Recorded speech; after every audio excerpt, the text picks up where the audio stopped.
Boa noite! Mais uma vez aqui, estamos no Insta da Casa da Barão para conversarmos sobre psicologia e cinema. E eu já vou convidar a Cissa Vilhena, porque hoje o nosso filme é O Cheiro do Ralo, um filme que foi lançado em março de 2007. É um filme, como disse a Cissa, na nossa conversa interna, um filme denso, um filme difícil, mas que a gente sabe que ela vai brilhantemente trazer aqui muitos aspectos para a gente a partir de uma temática que é a impossibilidade de amar. Então já vou convidar a Cissa e a gente vai conversar um pouquinho mais aprofundadamente sobre esse filme de 2017, O Cheiro do Ralo. Espera aí.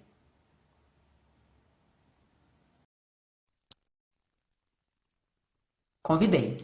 O filme é da direção, tem a direção do Heitor Garcia. Oi, Cissa, chegou. Oi, tudo bom? Tudo bem? E você, como é que tá? Tudo bem, firme. Tudo bem. Que bom, que Esse bom. desafio aí de hoje, né? Esse filme não é fácil, mas vamos aí enfrentá-lo, né?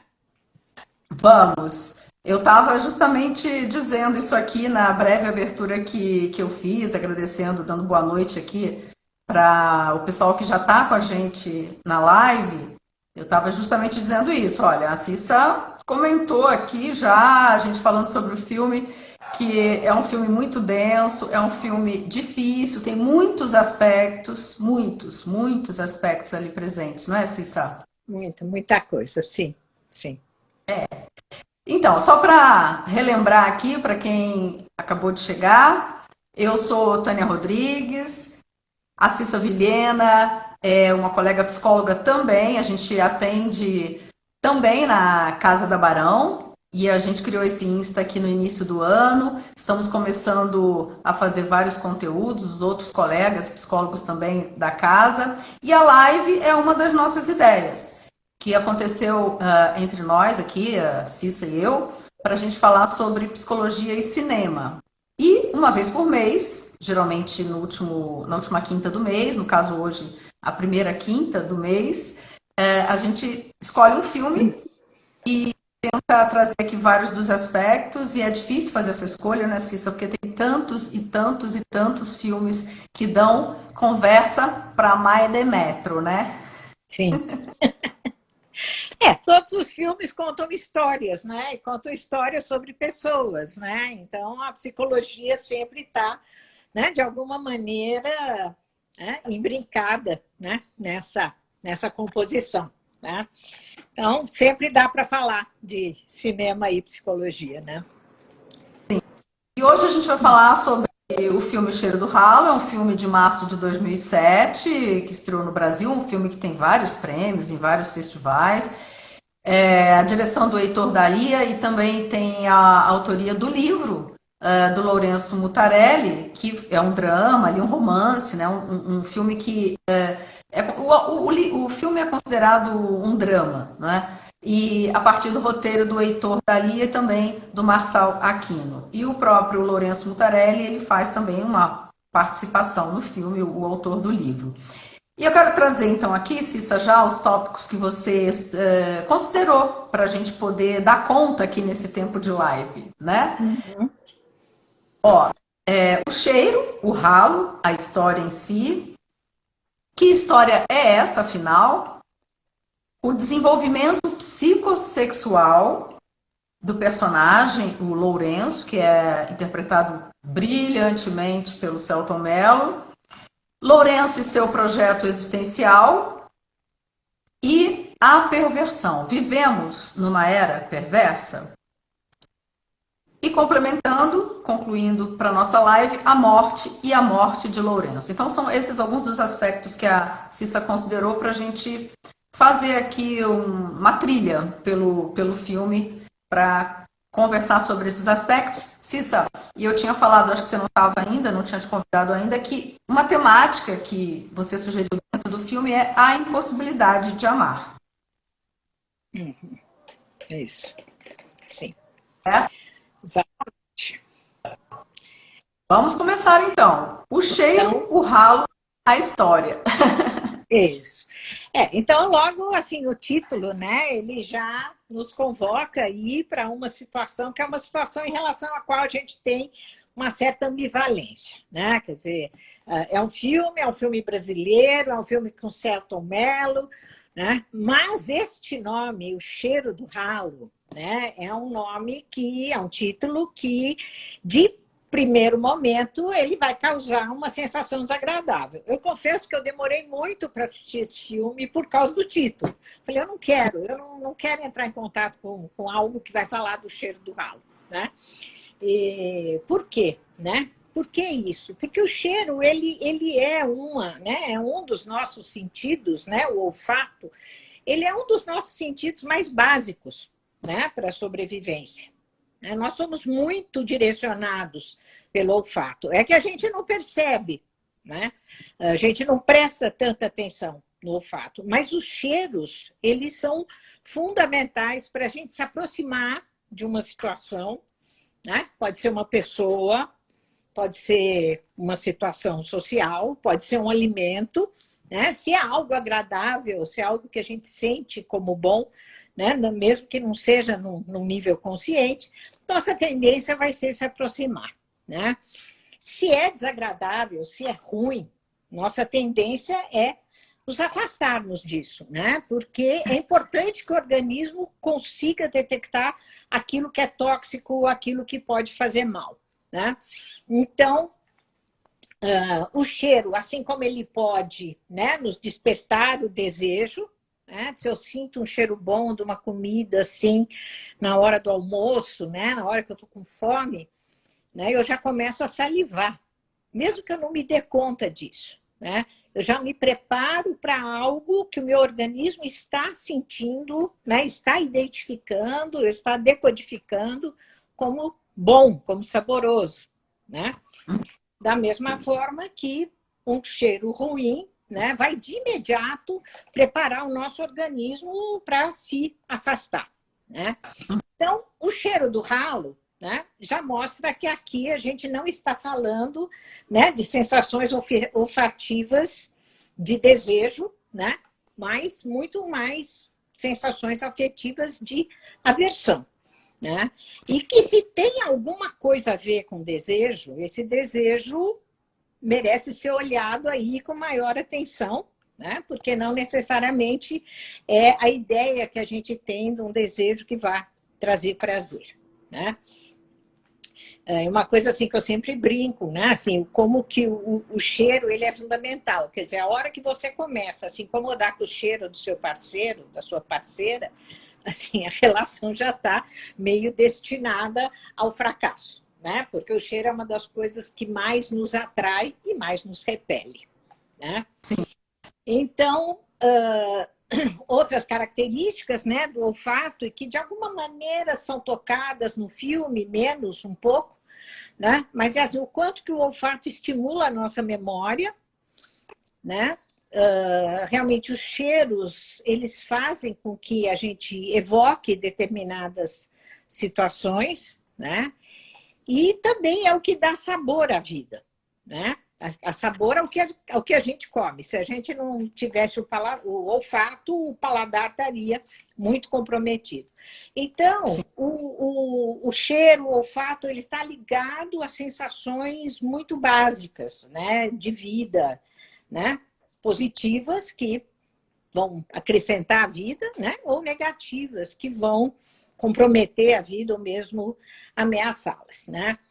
Então, esse título, o cheiro do ralo, né? Ele já vai sugerir aí, né? Uma situação que vai remeter a experiências ruins, né? Experiências desagradáveis, né? Só o Lourenço mesmo para ir lá cheirar o ralo, né? E algum problema Ele aspira, com o desejo.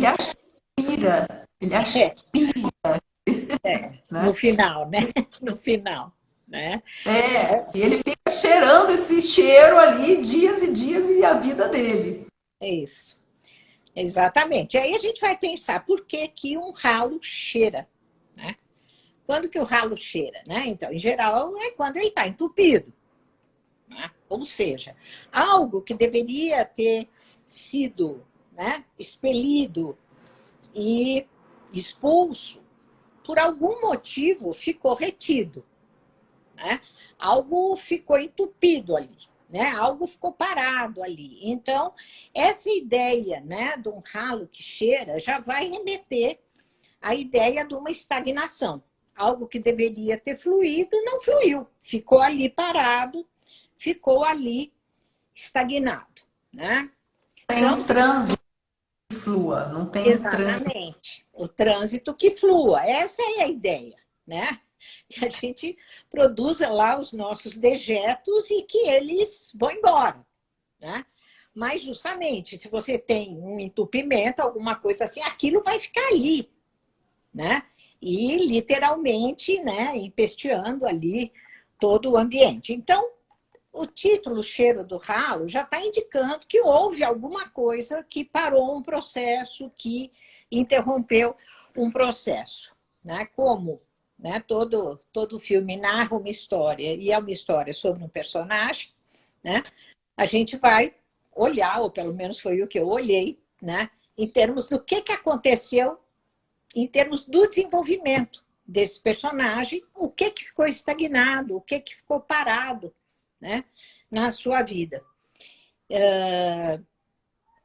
E aí a gente vai pensar um pouco também, né, em como essa linguagem do cinema está trazendo isto. Quer dizer, ela já está trazendo pelo título essa ideia de que algo ficou parado no desenvolvimento, e a gente vai ver como que isso pode ser associado aí a uma das teorias psicológicas, né?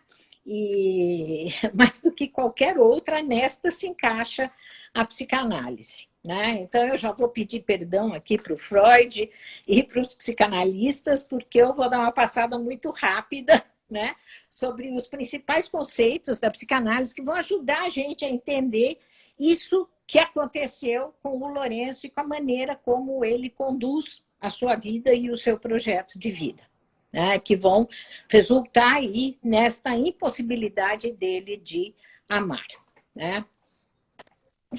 Então, como é que o Freud entende, né, o desenvolvimento assim em linhas bem gerais, né? A gente nasce aí como um serzinho indiferenciado, né, que procura assim, que é afetado por situações de prazer e desprazer, né?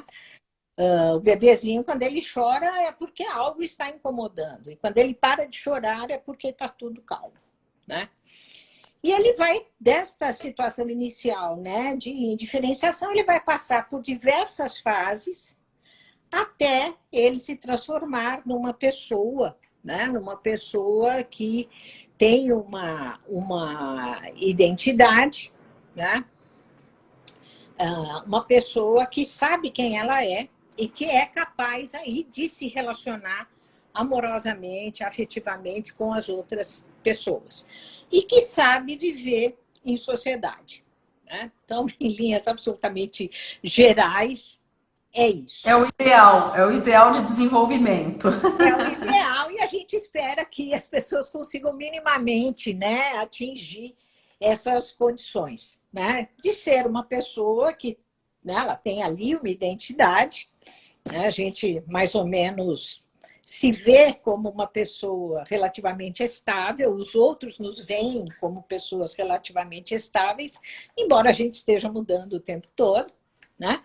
Mas a gente tem certas características que elas são previsíveis, né? Então, por exemplo, se alguém quiser me pedir um conselho aí sobre um TCC, uma pesquisa, sabe? Pode vir, eu acho que isso eu faço bem, né? Agora, não vem me pedir para fazer um bolo, entendeu? Não sei fazer, não sei cozinhar, né? Então, isso é uma característica que é razoavelmente fixa em mim. Eu posso aí me propor a fazer um curso de cozinha, mas vai ser um desafio terrível, né? Então, a gente cria, né, algumas características ou desenvolve certas características que vão se manter, e quando os outros se relacionam conosco, eles sabem mais ou menos o que esperar, né? Sim. Então, esse seria o percurso desejável, né? Cissa, eu queria até nesse ponto fazer uma reformulação, porque eu falei, na hora eu falei o ideal de desenvolvimento, né, pensando num outro campo, mas aqui a gente diria assim, né, como você disse, né, todas essas etapas, um desenvolvimento típico, digamos, né, típico Isso. da perspectiva do desenvolvimento psicossocial, psicossexual, né, um desenvolvimento típico, reformulando aqui. Se as condições forem favoráveis, né, o percurso típico será esse, né? Então, assim, quando o filme começa, né, ele já vai dar ali uma série de pistas, né, sobre onde que esse Lourenço ficou encalhado, né, onde que ele parou, né? Primeiro, ele traz, né, a ideia do desejo, né? O Lourenço é alguém que deseja alguma coisa, né? E o que ele deseja? Ele deseja uma bunda, né? Então, toda a apresentação do filme é uma sequência longa em que praticamente o que a gente vê é o bumbum que ele está cobiçando, né? A abertura já é isso. Hã? A abertura do filme já é essa sequência que acompanha a bunda, né? Que acompanha a bunda, né? E logo vem aí o título da sessão, que é Tudo que a Vida Tem a Lhe Oferecer. Né? Como se, assim, desejar aquela bunda realmente fosse o único propósito ali da sua vida, e realmente a sequência é longa, porque é para dar essa ideia mesmo de que é um desejo muito intenso, né? O filme ele vai continuar mostrando, né, esse Lourenço em ambientes que são estreitos, que são sufocantes, né? O único lugar assim mais aberto que ele tem é a salinha dele ali, que está entulhada dos objetos que ele compra. Mas se a gente prestar atenção nos outros ambientes que ele frequenta, são sempre ambientes muito restritos, muito opressivos, né? Tem essa paleta de cores de tons marrons, né? Que são insípidos e que remetem a coisas muito primitivas, como terra e como fezes, né? Já que nós estamos falando de ralo, não tem como a gente não pensar em fezes. E o Lourenço, ele está vestido de marrom ali o tempo todo, né? Sim. Então, isso já vai dando ali uma ideia de que provavelmente esse desenvolvimento do Lourenço parou na fase anal, né? Como o Freud coloca, né? Tá. Peraí, só te interrompendo aí, porque como você falou dos ambientes restritos, dos espaços restritos, estou me lembrando aqui da caminhada dele de um lado para o outro. A postura dele é uma postura muito, muito, muito restrita. Ele caminha de cabeça baixa, com as mãos no bolso, ou ali os braços muito juntos ao corpo. Então é sempre aquela caminhada que vai e vem, que não vai para lugar nenhum além. Restrito. Exatamente. Exatamente, né? Então, e as caminhadas dele são bem circulares, né? Porque elas vão da casa dele, né, para o escritório dele e, no máximo, até a lanchonete, né? E interessante você falar do percurso, porque o percurso dele é tão árido, tão estéril, que ele tem palmeiras que são pintadas na parede. Não tem nenhuma árvore verdadeira ali, né? É um ambiente absolutamente sem vida, né? Aonde que está a vida? A vida só está na lanchonete. Ali você tem cores, você tem frutas, você tem alimentos e você tem pessoas que, bem ou mal, se comunicam. Né? E ele vai, então, se comunicar com a garçonete, que é a dona, né, do bumbum ali, no qual ele está mais interessado. Né? Então, algo ali na lanchonete capta, né, a atenção desse herói, né? A gente chama herói aí o protagonista, né? Isso é linguagem de psicólogo mesmo, né? O protagonista, ele tem a atenção dele, né, chamada por essa bunda, e isso, vamos dizer assim, tira ele um pouco, né, dessa mesmice, dessa circularidade ali que ele se encontrava, e ele passa, então, a desejar essa bunda. Só que, assim, ele não consegue guardar o nome da moça que é dona da bunda, né? Ele não consegue guardar nem o rosto dela, né? Quer dizer, troca ali de garçonete, ele não percebe, né? Então, isso mostra que ele não está se relacionando com a pessoa como um todo, mas ele está se relacionando com uma parte da pessoa. E ele não vê o resto todo da pessoa, né?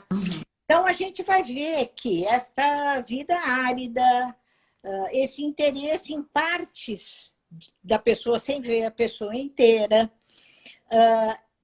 este entendimento que as relações elas têm que ser feitas através do dinheiro, né? Ele não pode dever nada para ninguém, né? A hora que eu amo alguém, eu fico, né? Ele se sente devedor, né? E ele não quer a relação. Por isso que as trocas dele sempre têm que ser feitas pelo dinheiro, porque aí ele não deve nada, né? Então, as relações dele são todas mantidas à distância e todas intermediadas pelo dinheiro. Elas não são pessoais. A gente vai ver, então, que essas características são muito próprias, né, da fase anal, como o Freud entendeu, né? Então, e aí, nesse ponto, né, que você fala do dinheiro e das trocas, fica muito claro a valoração que fica no controle, ele sempre ele atribuindo o valor, raras vezes ele aceitando o valor que aquele que trouxe o produto propõe, ele precisando sempre impor esse valor. Acho que tem uma cena em que ele fala para um dos personagens, ela fala, você sabe negociar. Ele teve momentos que ele foi soltando ali um pouco mais, soltando. Mas sempre tem muito isso. Ele atribui valor. Ele tem esse poder. Isso. E as regras são dele, e isso é alguma coisa típica da criança que está na fase anal. É meu, eu quero, eu mando, eu controlo, né? Então, a criança que está na fase anal, ela é um tiranozinho, assim, né? Porque está descobrindo que ele é uma pessoa, né? Ele está descobrindo que tem outras pessoas e ele precisa descobrir um jeito, né, de preservar aquilo que é dele, né? E não deixar que o outro, vamos dizer assim, usurpe, né, aquilo que é a posse dele. Então, a criança de 3 anos, né, a fase anal ela vai de 1 ano e meio a 3, que é justamente a fase em que a criança está sendo treinada a controlar os esfínteres, né? Ela vai aprender a fazer o xixi e o cocô no banheiro, né? Não tem mais aquela folga de deu vontade, eu solto, né? Então, a criança na fase anal, ela justamente está aprendendo o que é o controle, o que é uma regra, e também, assim, como ela pode usar isto como uma forma, né, de chamar a atenção dos pais, né? Então, os pais reclamam, né, que a criança, por volta de 3 anos, é uma criança que pode ficar uma criança difícil, uma criança teimosa, né, uma criança que diz não, uma criança que não divide. E, de acordo com Freud, tudo isso tem a ver com esse processo de controle, né, dos esfínteres, né, que teria a ver, então, com este domínio sobre a ação de reter e a ação de soltar, a ação de expulsar. Então, se faz... Essa negociação, inicialmente, consigo próprio também, consigo próprio, e esse exercício do domínio, esse exercício do controle. Eu faço a hora que eu quero, né? E vou fazer aí do meu jeito. Então, é o primeiro contato que a criança vai ter com regras, né? Com alguma limitação. E ela vai reagir a isso. Né? Por um lado, ela vai entender essas regras. Por outro lado, ela vai querer também afirmar, né, a sua vontade. E um dado interessante, que isso aparece bastante no filme, né, é que essa criança da fase anal, embora ela consiga entender as regras, ela entende de uma maneira muito literal. Não tem sutileza. Né? Então, por exemplo, quando a noiva fala para ele, os convites já estão na gráfica, esta é, né, a representação real e concreta de que ele está para se casar. É como se antes disso fosse uma ideia que não tivesse concretude suficiente para ele compreender. Mas quando ela fala, os convites estão na gráfica, isso indica assim, o compromisso está aí. E só aí é que ele vai se revelar. E ele tem várias situações em que você percebe que ele faz uma leitura literal das coisas, né? Sim. Então, isso é típico aí da fase anal, né?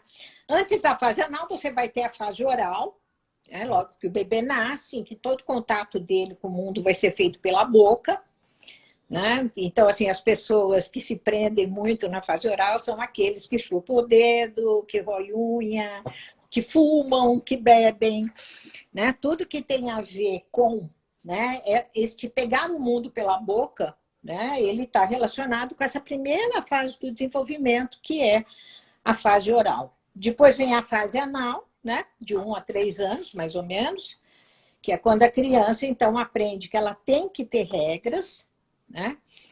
Depois disso vem a fase fálica, né? Que é quando a criança descobre que ela tem ali os órgãos sexuais, os genitais, então ela vai ter bastante prazer, né, na manipulação, né? Aí né, o menino começa a pôr a mão no pipi, no pintinho, a menina muitas vezes se masturba, é muito comum a menina, nessa fase aí de 5, 6 anos, se masturbar. Né? Eles estão descobrindo ali o próprio corpo, mas é o próprio corpo que está voltado para si. Ele não é um corpo que tem o prazer com o outro. Né? E justamente aí, né, nessa fase fálica, o que acontece? O complexo de Édipo. Né? Então, o complexo de Édipo é que vai instaurar na criança, né, a ideia de que existem proibições, né, que nunca ela vai estar plenamente satisfeita, quer dizer, instaura-se aí a ideia da falta, né? E justamente lidar com esta falta, né, com esta impossibilidade de estar plenamente satisfeito, né, é o que vai caracterizar a fase seguinte, que é a fase genital, que é a fase ali da adolescência, né? Então o adolescente vai experimentar relações amorosas com outros, né? Ele vai usar a sua sexualidade com outras pessoas e ele vai sair, então, deste universo altamente autocentrado para ser, né, alguém que faz parte do social, alguém que é capaz de se relacionar aí com os outros, né? Então, o Freud fala que o que introduz, né, o indivíduo na cultura é o complexo de Édipo. Né? A hora que ele percebe, né? O menino percebe que a mãe não é dele, a menina percebe que o pai não é dela e nunca vai ser, né? Não deve ser, né? Aí a gente tem o tabu do incesto. Ele vai ter que conviver com essa falta e isto, né? Vamos dizer assim, é a forma neurótica de funcionar. É saber que a gente não vai ser completamente feliz, mas você pode arranjar formas, né, substitutivas aí de procurar a felicidade. Então, esse seria, vamos dizer assim, o típico, né? É ser neurótico. Né? Sim. Então, o que acontece? Fala. Eu, de novo, pensando enquanto você está falando, ele fuma o tempo todo, né? Tem esse aspecto dele no filme também. Ele fuma o tempo, não tem uma cena quase, eu acho que só quando ele está na lanchonete, porque eu acho que todo o restante do filme ele está fumando. Que é bem essa ideia da incompletude mesmo. Né? Quer dizer, ele tem um vazio que é como se ele precisasse preencher isto o tempo todo. né? Então, isso que é o fumar, né? Que eu fumei durante muito tempo, né? E é impressionante, assim, o fumar, ele é sedativo, entendeu? Ele baixa a ansiedade. É que ele baixa por muito pouco tempo, né? Logo, essa ansiedade volta, por isso que você fica fumando um cigarro atrás do outro. Mas, basicamente, o que o cigarro faz é trazer, por alguns instantes, né, esta ideia de que está tudo bem, de que está tudo equilibrado. Mas dura pouco, né? A satisfação fugaz. Então, você sente que ele tem um buraco ali, né? Sim. Ele tem um buraco de origem que, ao longo do filme, você vai intuindo um pouco por onde que vai. Mas, assim, a história dele, ela nunca é contada, né? A história dele é uma história que ele empresta dos outros. Uhum. É por isso, assim, que ele tá numa fase, ele parou numa fase que é uma fase muito primitiva do desenvolvimento. Porque ele percebe que ele é uma pessoa, mas ele não tem noção da pessoa que ele é, né? E todas essas características de personalidade vão apontar, então, para uma fixação na fase anal, né? O que é essa ideia da fixação, né? São fases na vida do indivíduo que ou foram prazerosas demais, ou elas foram frustrantes demais, e o indivíduo, então, ele deixa parte da energia dele, ou parte da libido dele, funcionando nos termos daquela fase, né? O Freud, ele usa muito uma metáfora das tropas militares, né? Que o desenvolvimento ele seria como um exército, né, que está caminhando ali em direção a uma conquista, mas ele vai encontrando vários obstáculos ao longo do caminho. Então, se ele consegue, né, solucionar uma batalha de uma maneira satisfatória, esse exército ele vai continuar, né, levando ali a maioria dos seus homens. Se não foi resolvido de uma maneira satisfatória, ele tem que deixar tropas ali, né? Então, isso não só deixa menos energia para as fases seguintes, né, como também vai fazer com que fique muita energia investida, né, naquele modo de funcionamento, que vai, então, fazer com que características daquela fase permaneçam na fase adulta, né? Uhum. Então, você não vai ter justamente, você não tem esse desenvolvimento que flui, ele fica parado ali. Estagnado. E fica estagnado. Né? E citando Freud mais uma vez, né? E pedindo desculpas por alguma imprecisão, porque eu não sou psicanalista, né? Mas ele fala que para a sanidade mental é essencial que a libido, né? Que é essa energia, que ela tenha mobilidade plena. Então, se deslocar. Desculpa, não entendi. Possa se deslocar, se mover, Possa não ficar mover. Né? Então, por exemplo, se você pega a experiência do luto, né? O que acontece quando você perde um ente querido? Né? A tua energia, ela está toda voltada ali, né? Para aquela pessoa que não existe mais, né? Então, enquanto você estiver investindo nessa pessoa que não existe mais, você não consegue se abrir para outras pessoas, né? A sua libido perde a mobilidade, né? Então, o que se espera é que com, né, a elaboração do luto, que dura mais ou menos 2 anos, né, essa libido ela adquira novamente essa mobilidade e que ela possa, então, ser investida em novas relações ou em novos projetos, né? Então, toda a ideia, né, do ralo entupido, com aquele cheiro, com aquela estagnação, né, de uma pessoa que é muito literal, né, muito concreta na sua interpretação do mundo, que não consegue se relacionar com os outros por inteiro, né, é uma pessoa que ficou presa, né, neste modo de funcionamento, que é um modo muito primitivo, e não atingiu, então, os estágios posteriores, né, que configurariam aí sim uma pessoa com identidade própria e tal. Então, ele não tem essa identidade, ele não tem história, e ele, então, compra os objetos das pessoas com as histórias que essas pessoas trazem, porque ele não tem a história dele. Só que a hora que ele se apropria desses bens, ele se apropria da história também. E aí ele vai criar as histórias de acordo com a conveniência dele, e ele não consegue nem manter a mesma história, ele vai mudando, né? Bom. Cissa, você falou das histórias, a gente está aqui seguindo o seu roteiro, mas você falou das histórias.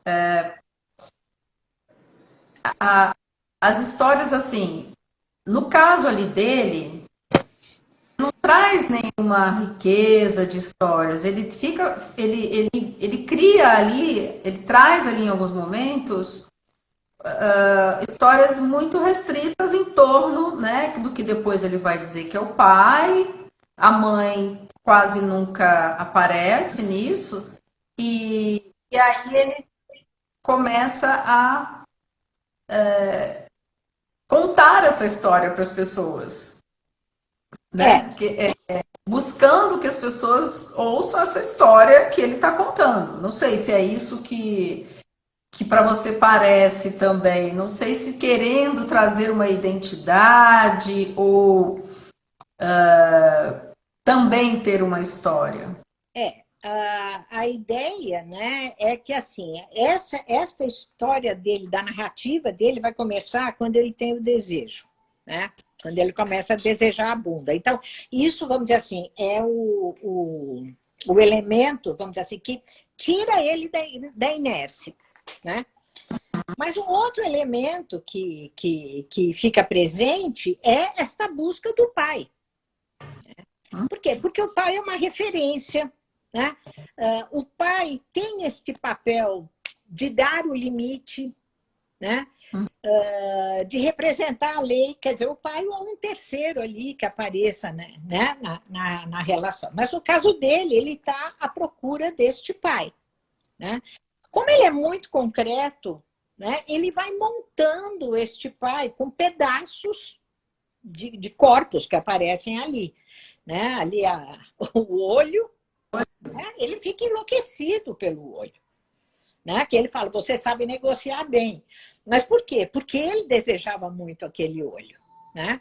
Assim como ele desejava a perna mecânica. Quer dizer, são partes mortas de corpos a partir das quais ele vai tentar criar essa imagem de um pai, né?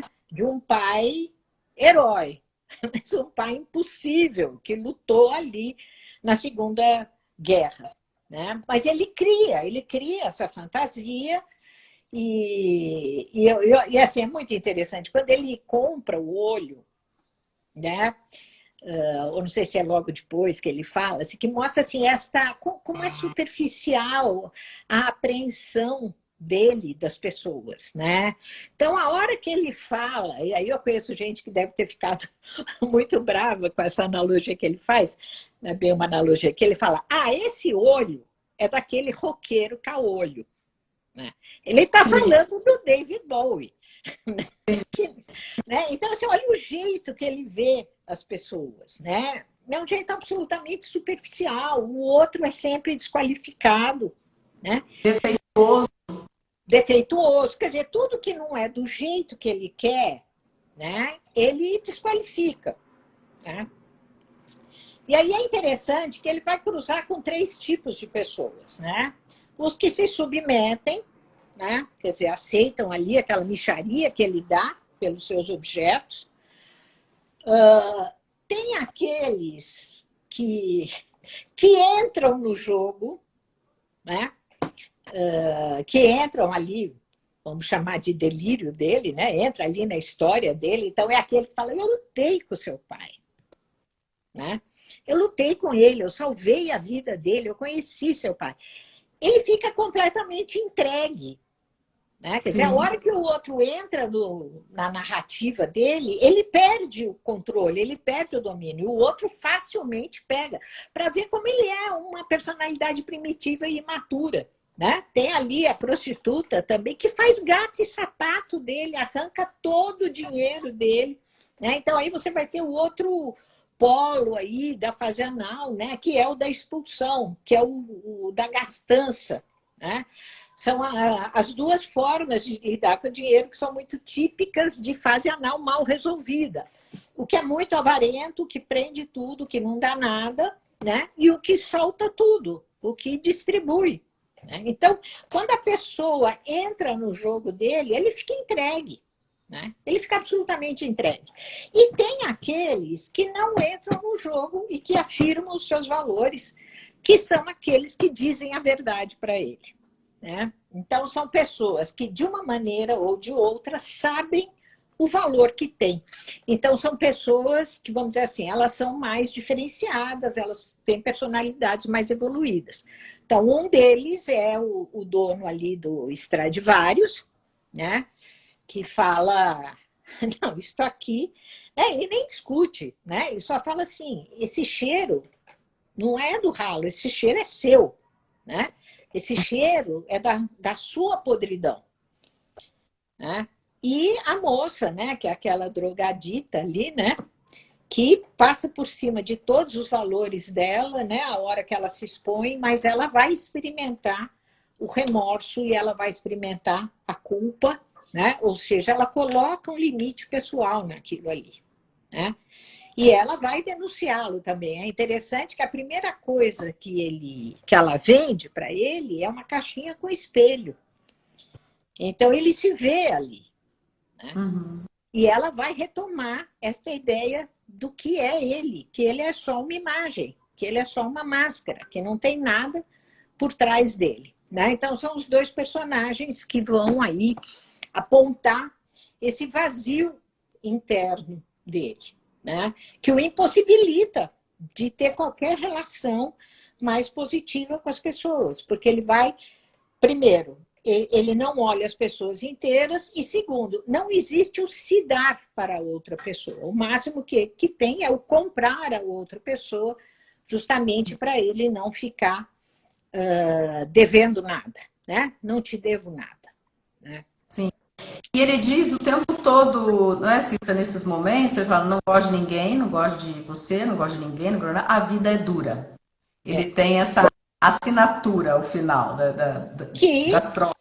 Sim, mas que não é nem dele, né? Que foi um dos clientes que falou, a vida é dura. E ele fica repetindo isso como um mantra, né? Porque ele não tem uma filosofia própria. Ele só repete o que os outros dizem. Né? Então, essa a vida é dura, né? Ele ouviu. E aí ele fica repetindo. Né? Porque ele nunca está implicado em nada, de fato. Então, ele vai repetindo. Então, isso que é o triste. Ele nunca está implicado em nada, porque ele não é nada ainda. Ele é um conjunto de partes. Né? Então, é isso que o desenvolvimento psicossexual do Freud vai apontando. Né? A criança ela vai se relacionando com partes do corpo dela. Né? Então, na fase oral é com a boca, né? Na fase anal são os esfíncteres, né? Na fase fálica são os genitais. É só quando chega ali na fase genital é que realmente você vai ter uma pessoa inteira que vai se relacionar com uma pessoa inteira. Né? Então, ele não consegue isto. Né? Porque ele é um conjunto de partes, como é esse pai dele, que é ele é um conjunto de próteses. Né? Não tem nada ali. Né? Não tem nada. E só retomando assim, alguma coisa que é importante ainda em termos da fase anal, né? É que a criança, quando ela passa de uma forma relativamente exitosa, né, aí por essa fase, ela vai conseguir duas conquistas. Né? Uma delas é aprender a se desapegar, é aprender a se desprender daquilo que não serve mais, daquilo que já foi. né? E a outra coisa é ter a capacidade de tomar a iniciativa, né? De usar a sua força, de usar aí o seu poder, né? E a gente vai ver que é interessante, porque ele só compra coisas. Ele não vende nada, ele não dá nada, né? É só dinheiro, né? A intermediação dele sempre é feita ali, por meio do dinheiro, né? Sim. Então, assim, só retomando aqui alguma coisa que o Freud diz, né? Que quando a fase anal é mal resolvida, né? Isso pode resultar numa pessoa reprimida, egoísta, irritada e rígida, né? Então, ele é todo metódico, né? Sim. Pode se tornar um adulto preconceituoso, com o que acha sujo na vida dos outros, né? E na sua própria vida, né? Porque o tempo todo ele fica falando, o cheiro é do ralo, o cheiro não é meu, o cheiro é do ralo, o cheiro não é meu. Quer dizer, ele está dissociado ali até um determinado momento, né? Daquele cheiro pútrido, daquele cheiro da estagnação, né? E ele faz o possível para se livrar desse cheiro, inclusive cimentando, mas não tem jeito, aquilo está lá, né? E também é uma fala interessante, né? Que o encanador fala para ele, não adianta cimentar, porque isso aí vai para um outro lugar, né? E vai contaminar outros lugares, né? E ele fala, eu não tenho nada com isso. Que é, né, esse processo de projeção mesmo. Quer dizer, a hora que eu não aceito em mim aquilo que é ruim, né? Aquilo que eu reprovo, né? E que eu projeto no outro, né?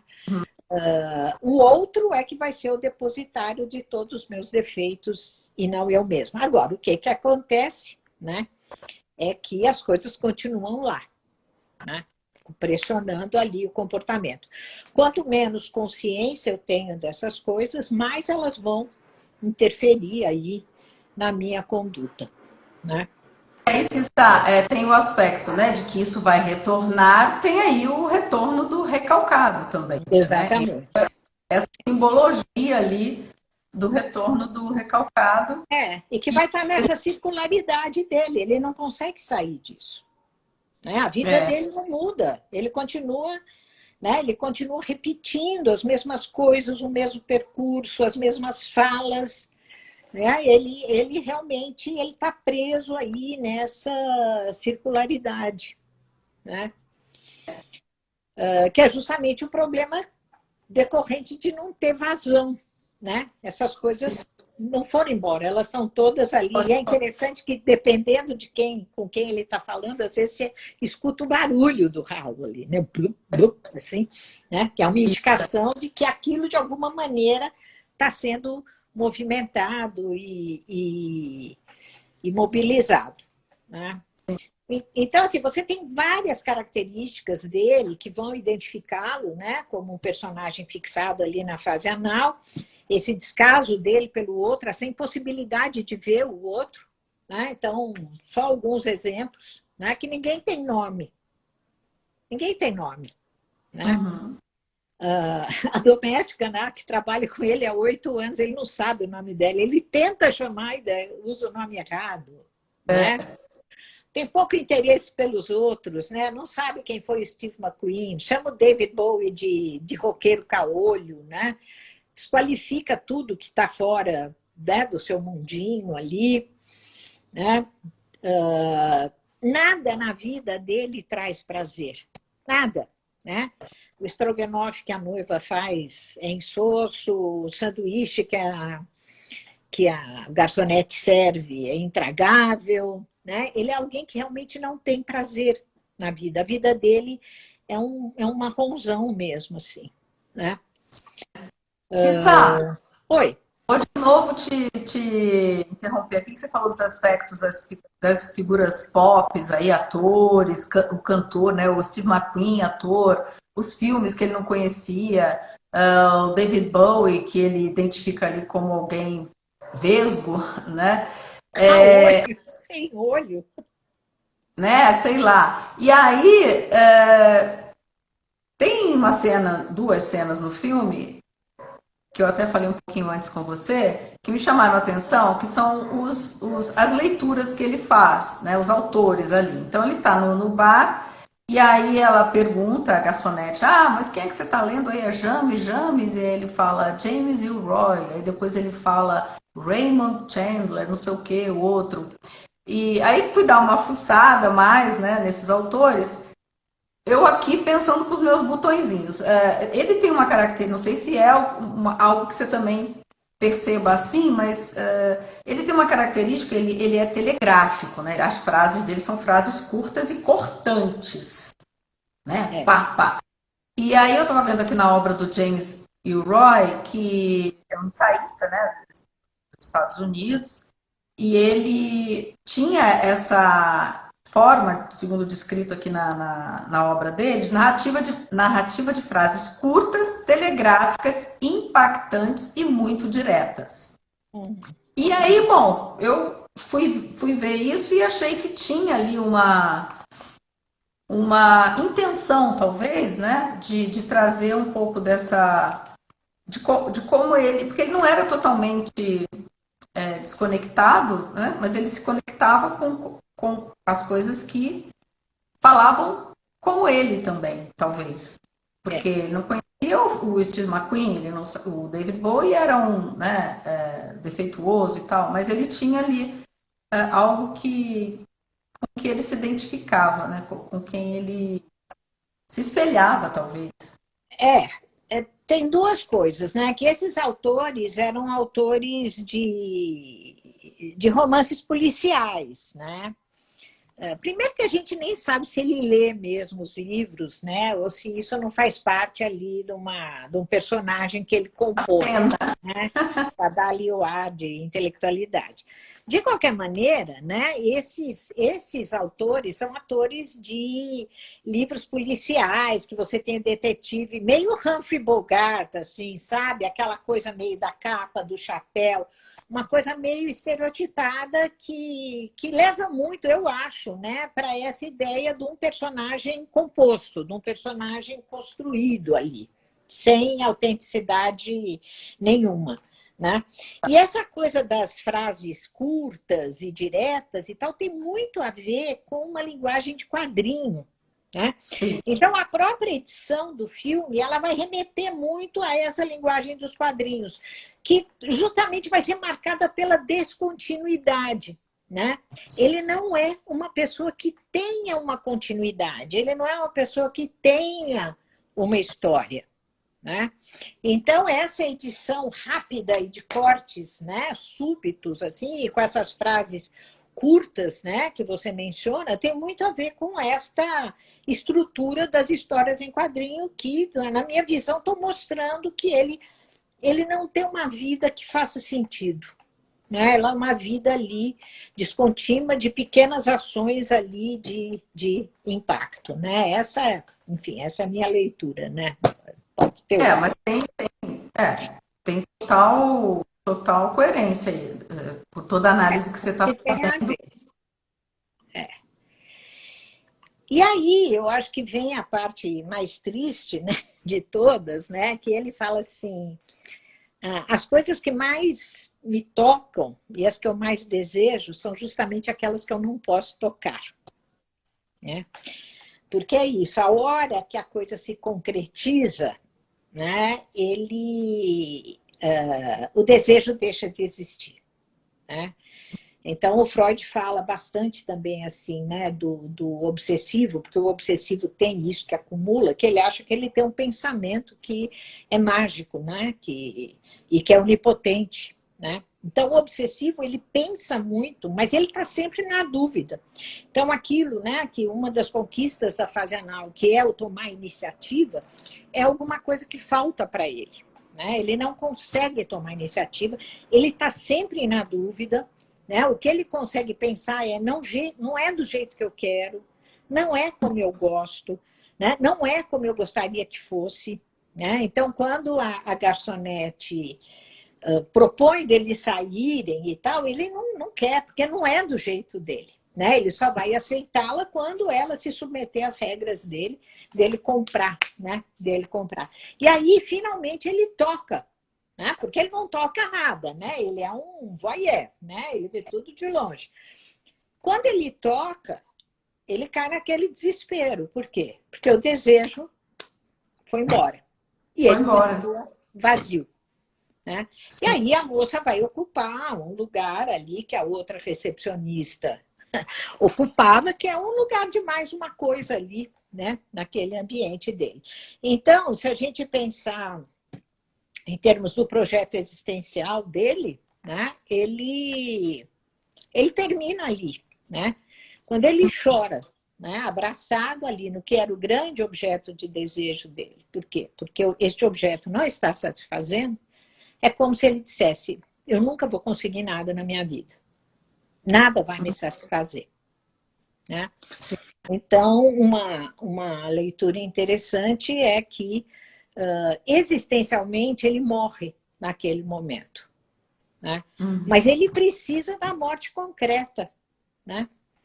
Então, quem vai trazer a morte concreta é aquela moça, né, que viu a maldade nele, que viu, que se aviltou, né? Então ela tem um desenvolvimento psicológico mais sofisticado, porque ela não consegue ficar naquele papel, né, de se expor a qualquer preço, ela sente remorso, ela sente culpa, e é ela então que vai lá e vai matá-lo fisicamente, porque ele moralmente, existencialmente, ele tá morto já.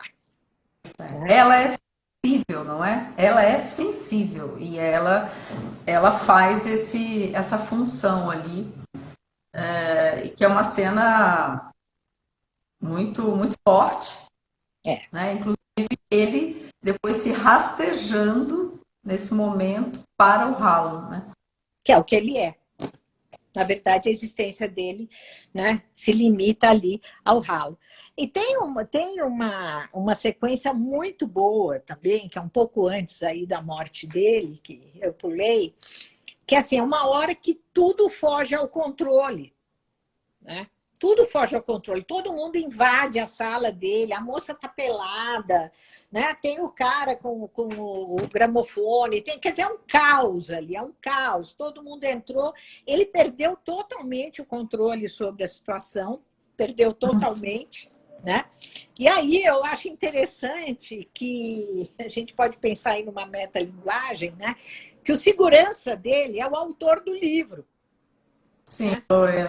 Então, é ele que vai lá e vai por ordem. Né? Mas, assim, a história já saiu da mão do Lourenço. Né? Precisou o autor voltar para pôr uma ordem, porque o Lourenço já não tem a mínima condição de lidar ali com a vida dele e com este caos, com essa desorganização que se instaurou ali. Né? sim.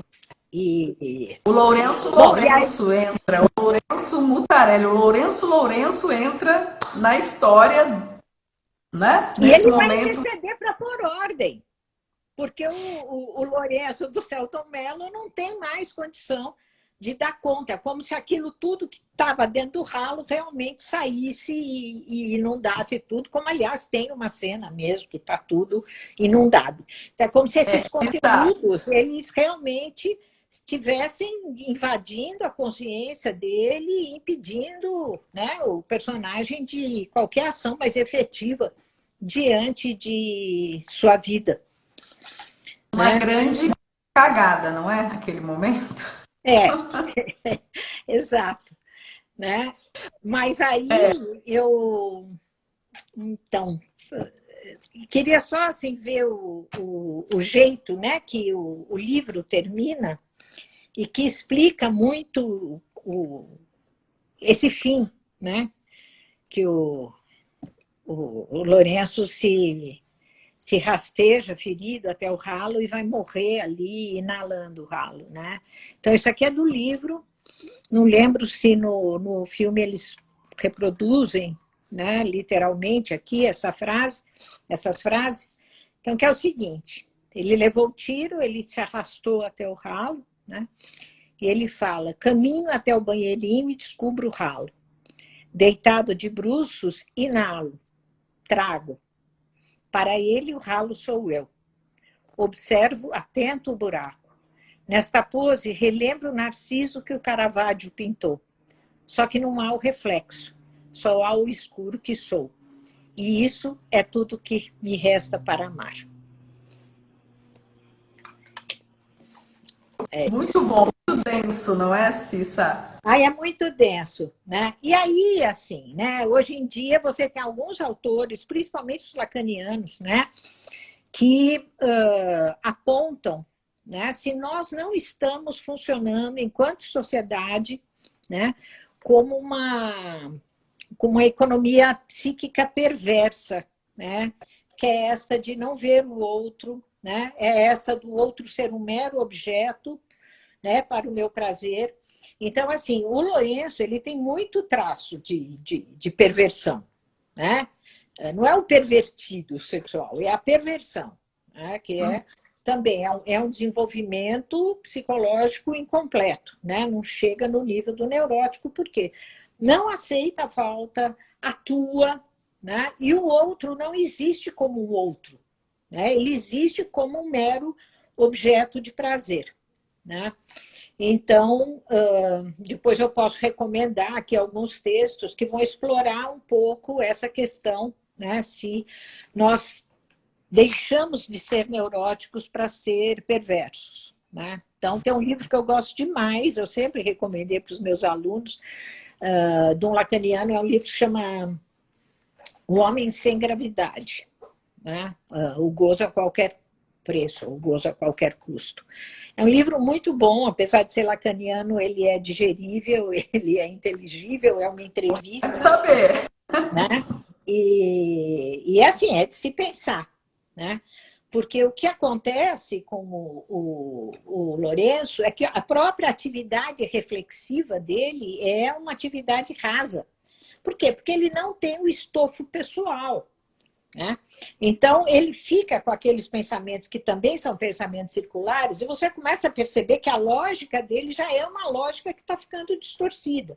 Ele cria associações ali que não são ações, não são relações que façam sentido, não são associações que façam sentido, né? Então, você vê que ele já está com o funcionamento mental também prejudicado, mas preso aí nesse funcionamento circular, né? E do acumular e do não ver o outro, e precisa, então, de duas intervenções externas, né? Uma do autor do livro, que vai tentar pôr um pouco de ordem na bagunça, e outra da moça, que passou por cima de todos os seus valores, né? Para se prestar ali à posição em que ele queria colocá-la, e que é quem vai dar a morte física e concreta para ele, né? Então, gente, mais ou menos é isso. Teria muito mais, com certeza. Cissa, bom, obrigada já por tudo isso até aqui. Eu queria trazer uma lembrança que me veio agora. Quando ele pega aquele olho e depois ele fica com aquele olho e quer assombrar também as pessoas com aquele olho de algumas formas. Tem uma fala dele em que ele diz, né, é o olho do pai e o pai que não o viu. O pai que não o viu, não é? É algo muito presente, muito forte ali para a gente entender toda essa dinâmica dele também. O pai que não o viu, que sumiu, foi embora, sei lá, assim que ele nasceu. Uhum. Então esse olho, né? Não sei, fiquei pensando, é o olho do pai, talvez, para ele mesmo em algum momento, o pai que o visse, né? Então, como se ele pudesse estar ali controlando esse olhar do pai, o pai olhando daquela forma. Mas, enfim, daqui a pouco o olho toma outras... Então, o olho pode significar qualquer coisa, porque o olho não é nada daquilo, né? Ele é um olho concreto, ele é uma prótese. Na verdade, é um olho que não viu nada, né? Mas ele vai tentando montar esta figura de pai com este olho, né? Que tem isso que você está falando, é verdade, um olho que poderia vê-lo, mas é um olho que também vigia, né? A gente associa muito o olho ao superego, né? Sim. E ele põe também essa perna manca ali, né? Que fala, bom, eu tenho um pai também que não possibilitou aqui o meu desenvolvimento, né? É uma tentativa frustrada de criar uma figura paterna que, no fim, fica uma figura paterna completamente esburacada, né? Porque é um olho, uma perna e uma história impossível, né? Mas que seria uma referência para ele. A mãe aí é totalmente secundária, ele não quer nem saber da mãe, né? Mas que, vamos dizer assim, ele tem um conjunto de condições de vida, justamente aquilo que a gente estava falando, que ficaram muito longe do ideal, né? Para permitir um desenvolvimento típico, né? Então ele parou. Ele parou ali nesta região em que, né, o que é importante? O quanto que eu controlo os outros, né? O quanto que eu posso dar ou receber, né? E quero dar o mínimo, é meu, né? Então você tem um tirano aí, né? Você tem um tirano, as coisas têm que ser como eu quero, né? Por trás disso você tem uma pessoa oca, né? Ele não constituiu ali um ser com sentido, né? Por quê? Porque a vida dele não tem continuidade, né? Ele não tem uma história dele para contar, né? E aí, nesse momento, a gente sente uma empatia, né, por ele. Né? Aquilo que a gente estava falando. Não é possível a gente não gostar do Selton Mello. Entendeu? Então, assim, ele passa essa ambiguidade do personagem, né? Que ao mesmo tempo que é um personagem horrível, que abusa dos outros, mas ele passa, né, uma vulnerabilidade, né, que você fica com pena, né? Fica com pena. Fora toda a atuação, o olhar, tudo, né? Não, o Selton de Mello está maravilhoso. Ele está... Porque não é, de novo, eu gosto muito desse tipo de interpretação que é sutil, né? Não é para o cara ficar fazendo careta, né? Não é para estar tendo esgares. É aquele olhar assim que fala, nossa, não está passando nada, né? Não está passando nada, né? Então, eu não consigo pensar em outro ator fazendo esse papel do que o Selton Mello, com a sutileza e com a ambiguidade que ele consegue dar ao personagem. Maravilhoso, maravilhoso. Antes da gente concluir, eu queria falar aqui, eu me lembrei da minha filha, quando você estava trazendo as fases, né, e a fase anal, eu me lembro da minha filha, essa coisa da posse, do controle, do é meu. Ela tinha uns 2 anos e pouquinho, ela estava num balanço, aqueles balanços de parquinho, tava minha mãe, e eu estava com uma bonequinha dela na mão. E ela balançando lá, feliz da vida. Nisso chegou uma outra criança no parquinho, acho que alguém que eu conhecia ali, agora não lembro bem, que pediu a bonequinha para segurar.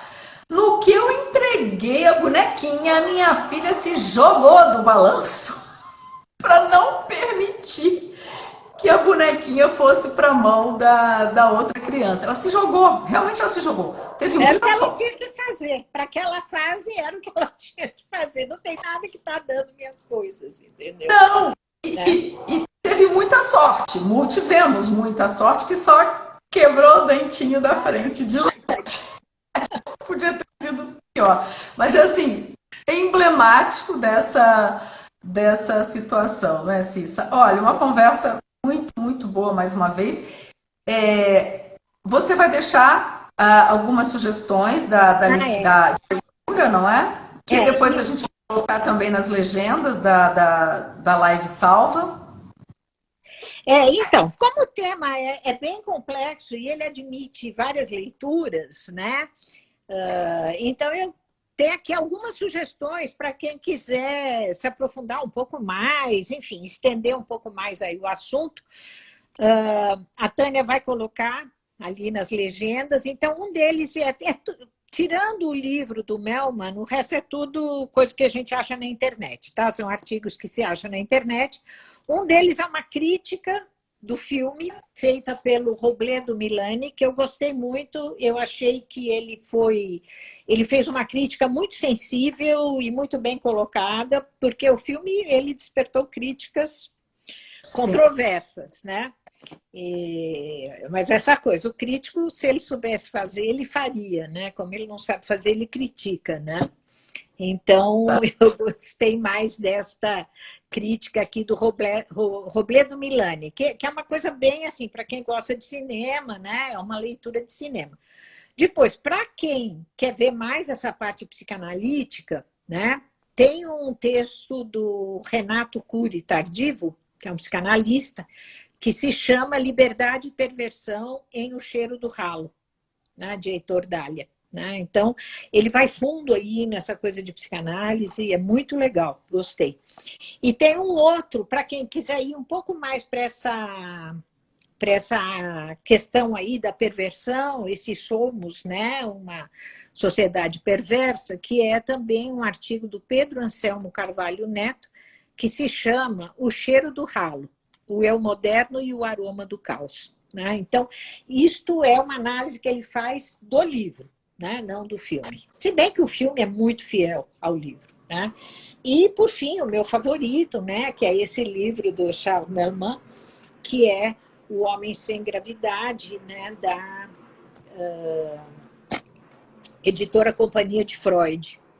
Tá? É uma entrevista do Melman. Então, embora tenha um pouco do lacanês, mas ele é inteligível, tem um glossário ali no fim para te orientar. Então, para quem quiser se aprofundar muito, né, o filme é muito profundo, é muito denso, né, em 1 hora não dá para a gente cobrir tudo, então fica aqui, né, essas sugestões para quem quiser se aprofundar um pouco mais. Né?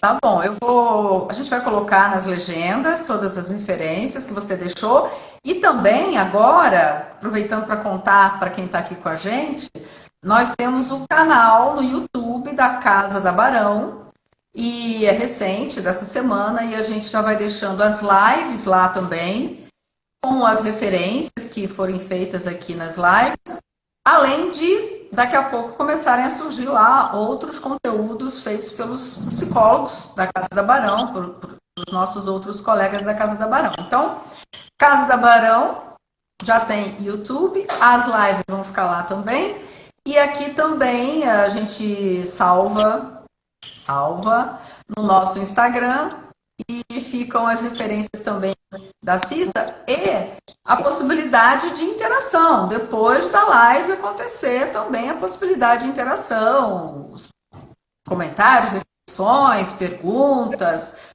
pedidos, não é? Que a gente possa atender também. Ok?